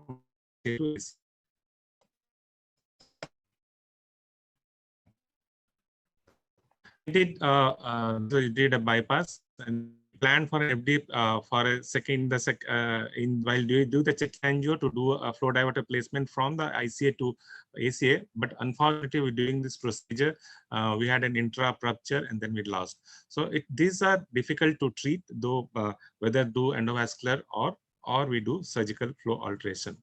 So what are the aneurysms which need high flow bypass? So whenever we need to sacrifice a parent vessel or a major branch like this aneurysm, or whenever we need a prolonged temporary clipping time for a complex aneurysm, then we do as a preventive bypass, or when we have absence of neck, especially in fusiform or saccular fusiform aneurysms, or when you have a calcification of neck or severe atherosclerosis, or if the half of the aneurysm is filled with extensive thrombus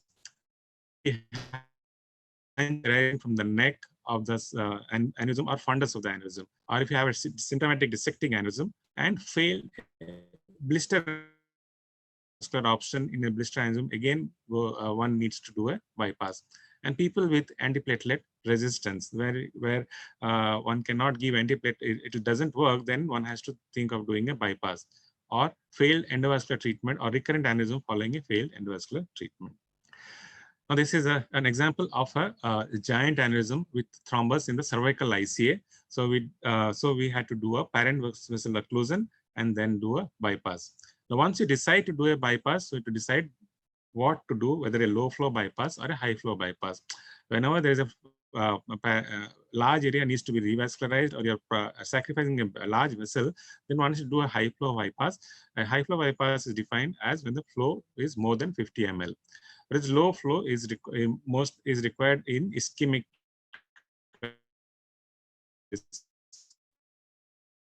by Dr. Girish and Dr. Rupesh.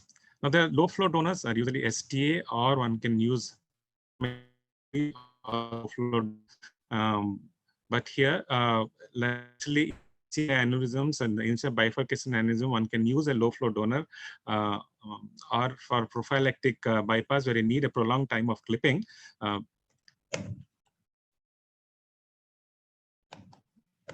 high flow donors can be either carotid from the common carotid or internal carotid or external carotid, or it can be from the internal maxillary artery, which is not expose the neck. Identify the internal maxillary artery in the pterygomaxillary fissure, and see the internal maxillary artery, and then can to the MCA or the ICA, whichever is required. And this is the this is from the external carotid artery, using an aortic punch to make the to define the size of the.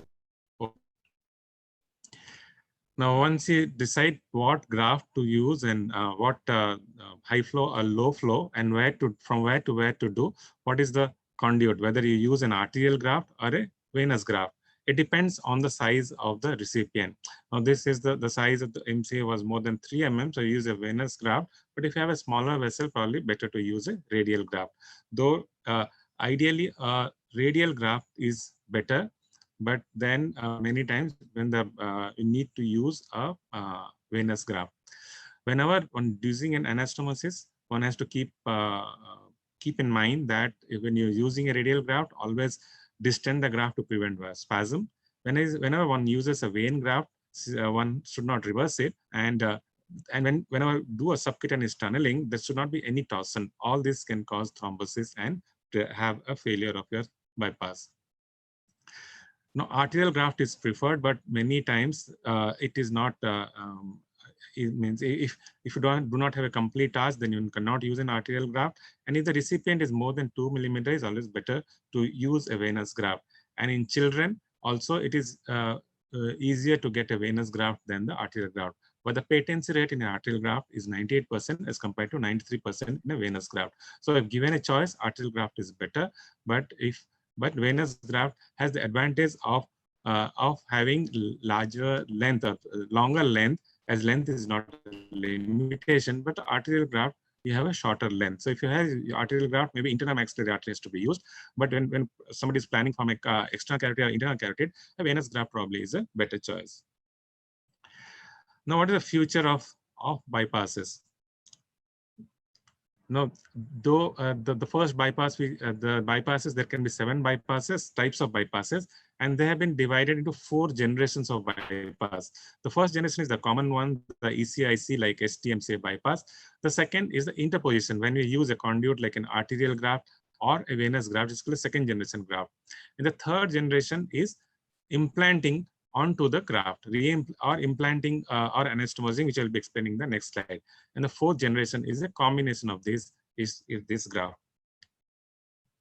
All these days, we only practiced first and second generation, but now with complex aneurysms, where complexity of giant aneurysms, when one cannot do endovascular option, one has to look at the option, the third and fourth generation graft, where one can excise like this aneurysm has to be excised and re-anastomose or re-implant the vessels, parent vessels, which come out from the neck or the fundus to the either the interposition graft or to the other parent vessel. So re-implantation, re-anastomosis, and a combination of these are the fourth generation graft, which we have to learn, or the residents have to learn, especially in complex aneurysms, which cannot be treated with endovascular treatment. So giant aneurysms where you need bypass depend, especially which cannot be treated endovascularly, are MCA in the MCA region, where it involves MCA bifurcation, or the posterior circulation, few of the posterior circulation, and supraclinoid ICA, because the flow diverters are approved only for infraclinoid ICA or below the ophthalmic artery. Now, these are examples of giant MCA aneurysms where because of the mass effect, there's another indication. Whenever there's a mass effect or a large thrombus, that's an indication of surgery rather than endovascular. And here we probably will need a temporary bypass. Now, this case is a giant MCA aneurysm, is a thrombus. So we did decompression. We thought we'll do a bypass, but then during surgery, when we did ICG, we saw that the retrograde flow after trapping the aneurysm was good. So we did not do a bypass. You can see here the retrograde flow down here. You can see the retrograde flow good. So we just decompress the thrombus and clip the aneurysm, and then actually trap the aneurysm and completed the treatment, and the patient is doing well. Now, one can read this article which came in 2017, the ways of managing MCA bifurcation aneurysm, the clear-cut guidelines that if the lenticular striatum is involved, what has to be done, and if it's in the bifurcation or it's in the post-bifurcation. I don't have time to discuss everything, but if one can go through this, half of the choices is surgery and half is flow diverter or parent vessel occlusion, not flow diverter. Now, what do you do for posterior circulation, especially dissecting aneurysms?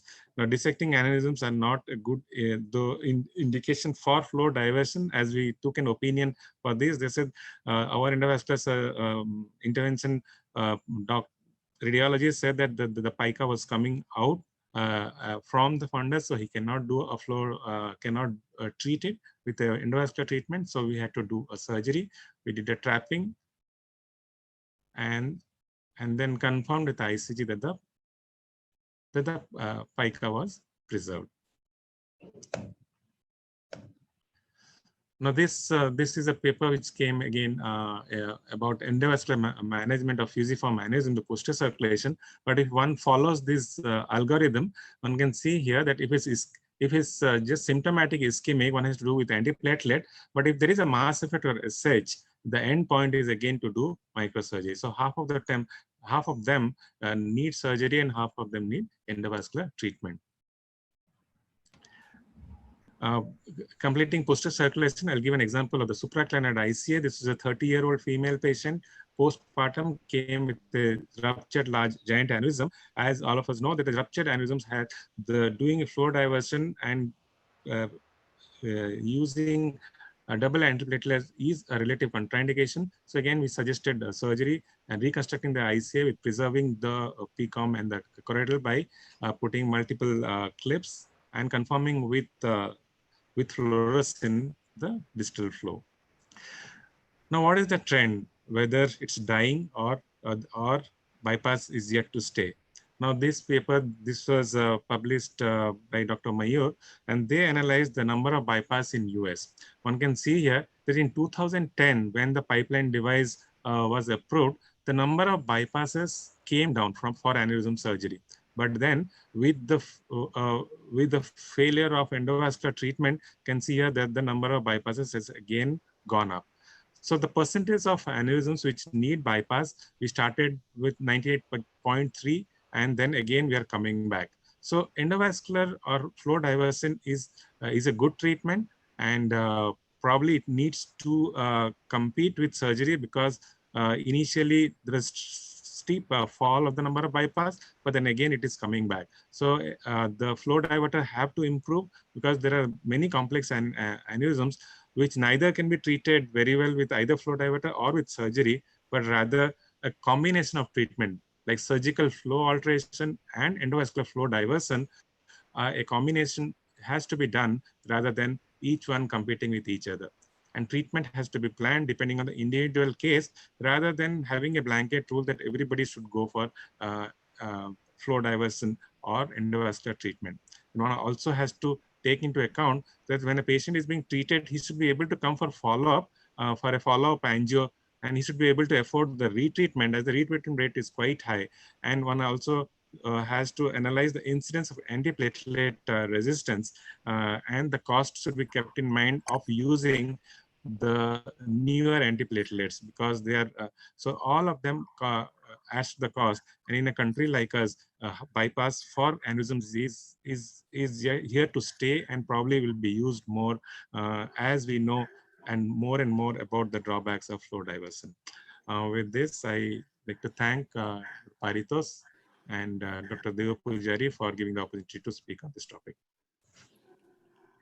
Thank you, sir. Thank you, Dr. Manas.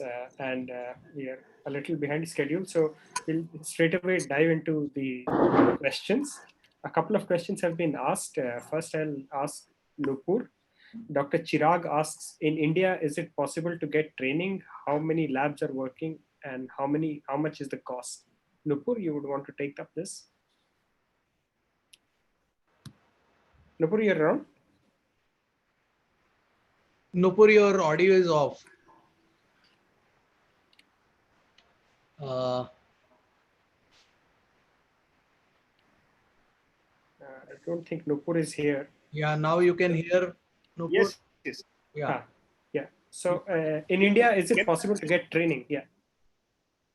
So basically, where do we get training in India, and how many times, and this and that? So currently, I think we have limited options, but we plan to start the certificate course, in which this training curriculum will be the most important part of it, which we discuss in the presentation. The treatment, you can always go to any of the centers with doing high volume work and get ready. But I'm not sure there is a structured format for that. But in future, when we start PDFs in neurovascular surgery, that this training will be part of it. And in addition to that, we wish to start the certificate courses, which again, this training program will be a very important.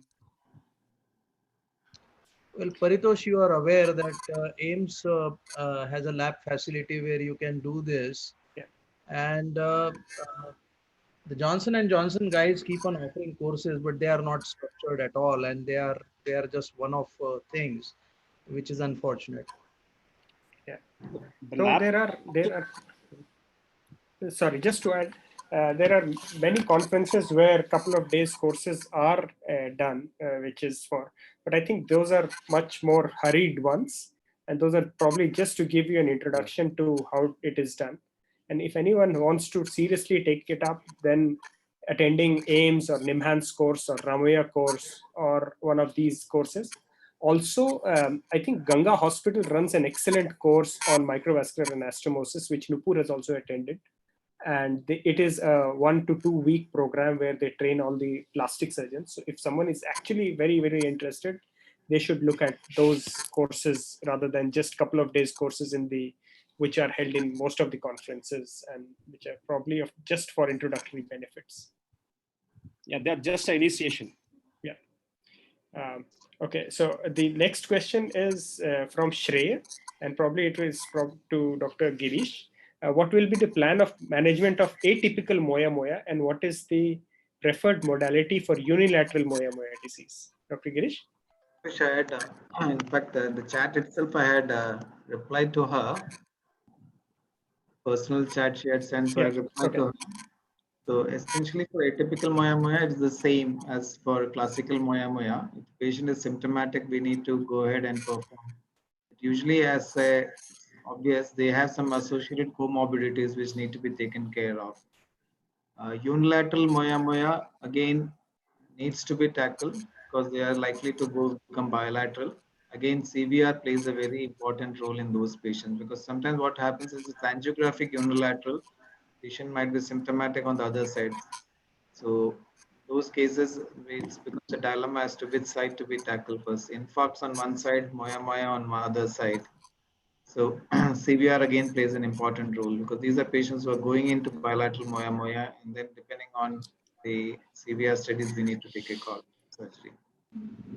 I have one question for Sharath. Sharath, are you here? Yes, sir, I am here, sir. So for a patient who is symptomatic and Yes, whose DSA, when we do, we also see the time taken to fill up the entire hemisphere. We can see a fair bit of cerebral circulation time and circulation time and everything. So if a patient is symptomatic and DSA showed significant hypoperfusion, is it good enough, or should we always go for a functional with with acetylnizolamide or something?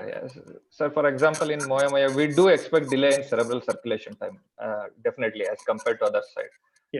But it's highly recommended. We are not checking the cerebrovascular reserve actually, the compensatory mechanism, whether how much it can do. We are all these years, because acetylnizolamide is not available by injection, so we are all doing by this method, whatever you told. We used to assess where is the delay, and if it correlates with the symptoms, go ahead and do it. But the recommendation says you have to challenge it and then do the study. That is the best way to do.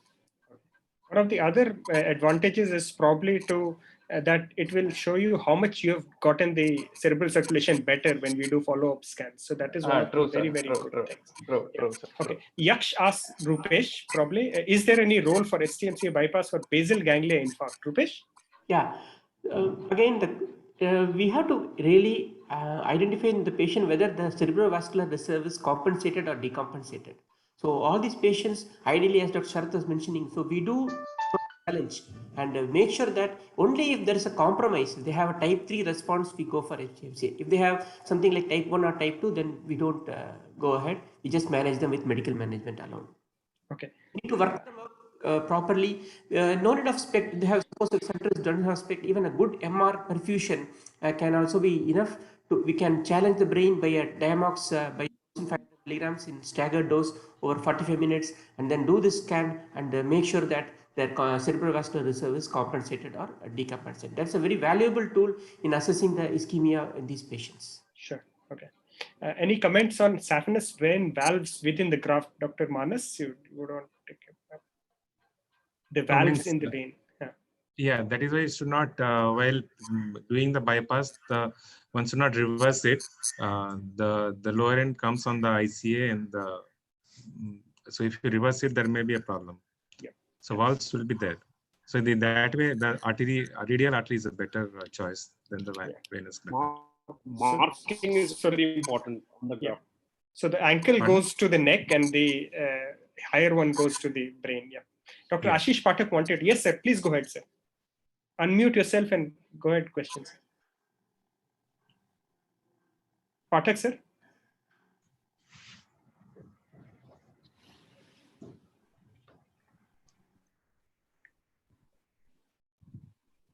Okay, I don't think he can hear us. Can I have a question? Yeah, go ahead. Yeah, so my question is for Sharath and Dr. Girish. Your experience with post-op in that follow-up SPECT imaging. I mean, we have a good category of patients who have improved clinically in Moyamoya. I'm talking about Moyamoya disease, Okay, but the okay. SPECT doesn't show significant improvement. SPECT shows significant improvement, sir? Does not show Okay. clinical, does not show improvement. Okay. So there is clinical improvement which is not matching. Nupur, vice versa is also there. Yeah, absolutely. Vice versa also happen. Yeah. Dr. Mishra wants to have a comment. Dr. Mishra, sir. खुद को unmute करके question पूछ. Sir. Can you hear me? Yes, sir. Okay. Now, I just want first ask, I put it there, Rupesh is there, if he's there. Yes, sir. I'm seeing your question. Yeah. So answer that first before I comment. Yes, sir. So actually, we have, that's why we don't give 1500 milligram at a stretch. So we give 500 milligram every 15 minutes interval for 3 doses. So that way we anticipated that they may develop some perioral, most common what they complain, perioral numbness in Paris. Sometimes they get paresthesias and they are afraid. So we staggered the doses into 3 divided, and then at the end of the hour of the last dose, we do this. In that way, we have not encountered, we don't give no doses because sometimes it nullifies the effect. So that's why we don't give the soda bicarb along with the Diamox, because we really want the acidosis to build up so that we can challenge the brain. One patient, we had a challenge. The patient was not cooperative and we required sedation to be given. So the patient, which was, I was an old lady with 72 years. So we gave through the Riles tube every 15 minutes, and then that was one challenge. Most of the patients were quite comfortable taking the medication. We didn't anticipate a problem, sir. Okay, I mean, you talked about a very controversial topic, but anyway, these are anecdotal cases. So, but anyway, good result. Girish, I just have one comment for your talk, excellent talk.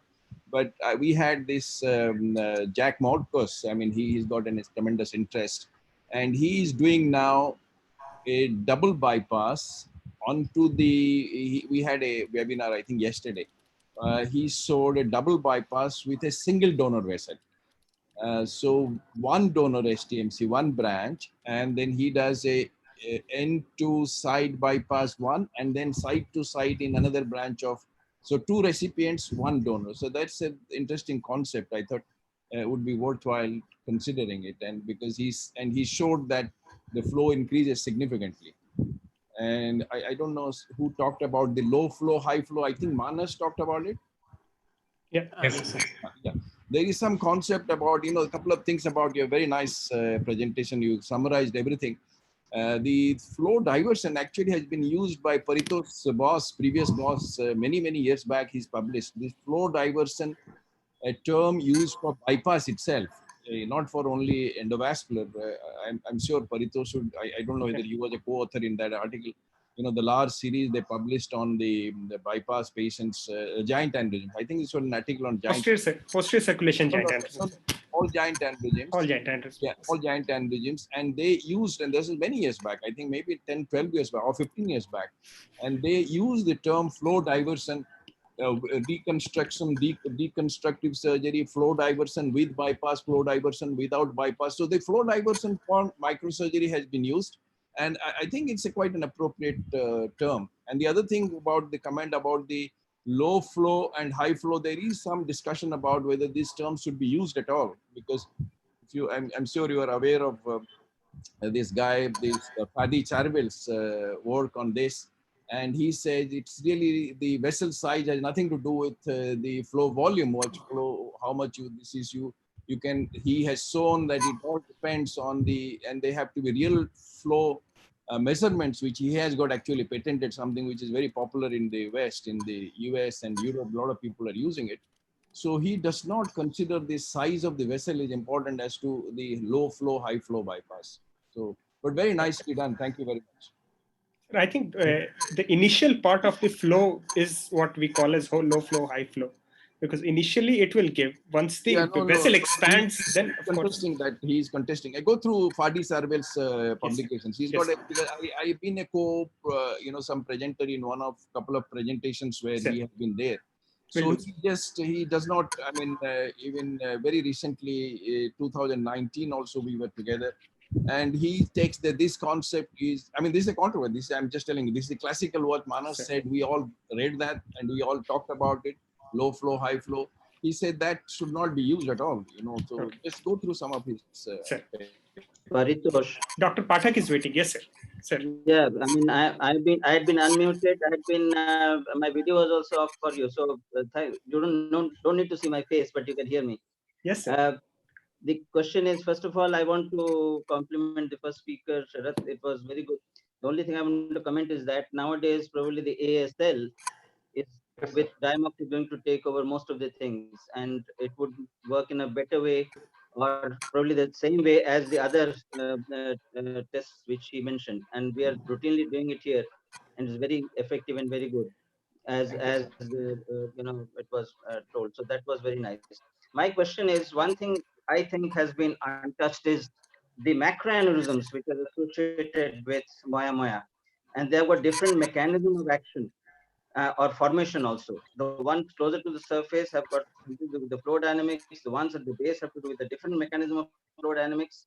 So there are articles on that of dealing with the various macroaneurysms which are associated with moya, and they have different modalities of treatment and ways of thinking about the management plan. So that needs to be also added to the talks. So that's number one. The second thing about what Manas has rightly mentioned, the newer anti-platelet drugs. The problem with them is that we don't have an antidote for them. And recently I suffered in one patient who came with a bleed, and there is no antidote available in the market, and the effect of the drug lasts at least 5 days. So those are the issues which also need to be considered when somebody is suggesting a conservative management versus with the latest antiplatelet drugs. So that is another issue which is a very difficult one. And I lost that patient because we could not do anything, and we could not reverse anything despite giving so much of FFPs and other things. The things went very bad and rapidly. So the issue of macroaneurysms associated with myomyelitis disease needs to be also thought into. Yes, Dr. Karapurkar is waiting for adding. Sir, you can.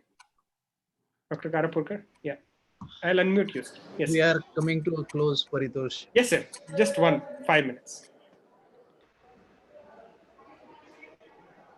Dr. Karapurkar, can you hear us? Yeah. Sir, you can unmute yourself and. No, I tried. I couldn't do it. You can. I can hear you, sir. Yes. Now you can hear me. Yes. We can hear you.